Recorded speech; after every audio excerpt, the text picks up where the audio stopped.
Every week we sit down with Midway head football coach Shane Anderson, brought to you by Burt Colgin Ford. They also are the ones who honor the weekly Midway Football Player of the Week, and on occasion I'll send Joe Morphus and, of course, Mark Stewart our recommendations of the Player of the Week. Shane Anderson joins me, David Smoke, on, again, the weekly show with Midway Football. So you're on the road, South Grand Prairie. I've actually don't remember if I've ever seen them in person, but I do remember this, that even when they used to be in the district that had the teams that you now have, at least most of them, Duncanville or DeSoto or Cedar Hill, they could play with them. They beat them on occasion. So what do you have this week? You know, we got a very, very athletic football team that we're going to have to, play really well to beat. They have a new staff.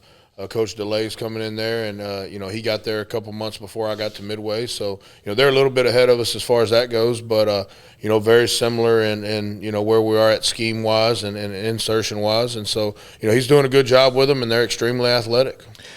So you've learned a lot about your team the last couple of weeks. Obviously, right now you're still kind of a work in progress when it comes to what you do defensively. Let's start with the offense, though. Reed Tedford, I thought, in his first game, managed it pretty well, even if that game got out of hand.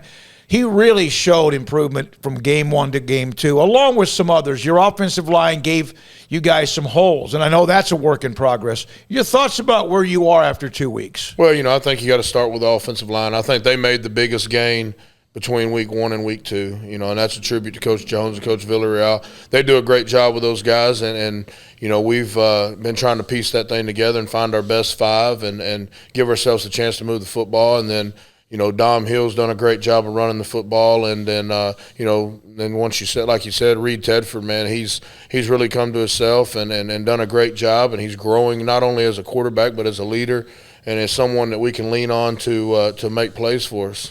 Dom Hill, I didn't get to see him because we didn't do the games last year, but he runs hard. God, does he run hard. He's a really good running back, really good football player. I think he could play either side of the football. He could play a lot of different positions, and he's just a really good football player, hard-working kid, doesn't say much, shows up on game days and does what he's supposed to do.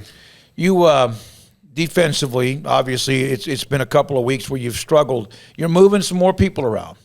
And Demir McDonough, your wing-back, slot receiver, running back, who had a nice game against Permian.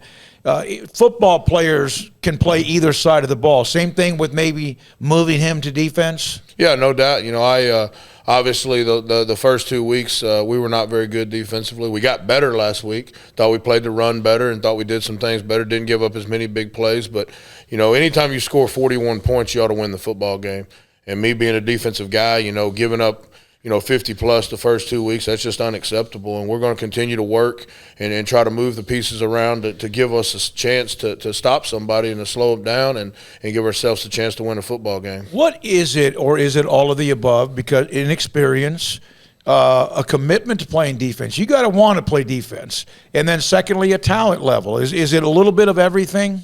Yeah, I think, first and foremost, without making any excuses, I think it's just, we have them in position that they maybe played in a different scheme before we got here, or maybe that they had played in the past, or what we thought they looked like that fitted our scheme and, fit our scheme. But, at the end of the day, it's just going to take some time because, we haven't, put on the pads and done that for the first couple of weeks, and we're going to continue to shuffle the deck.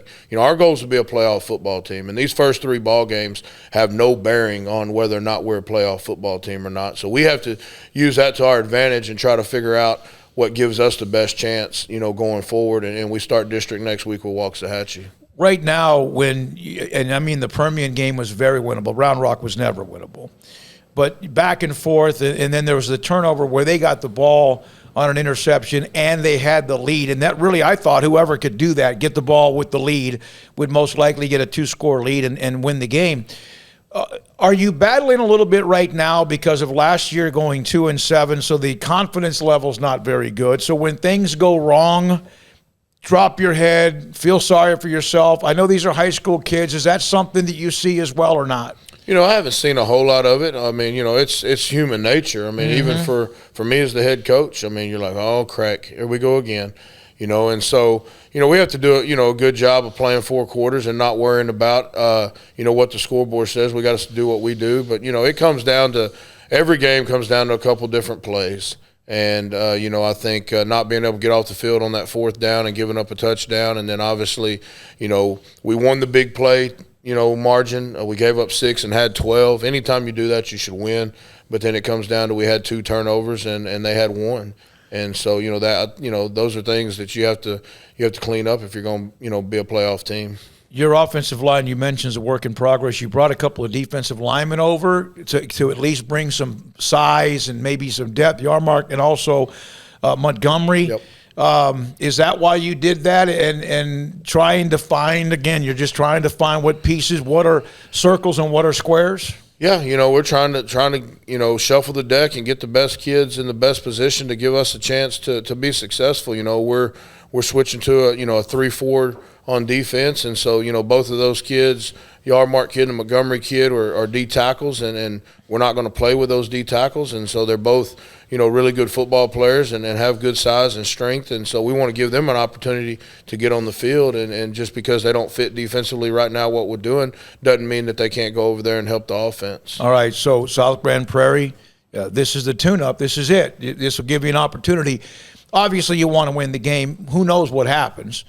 What would just winning a game mean to you as far as following that into the district start?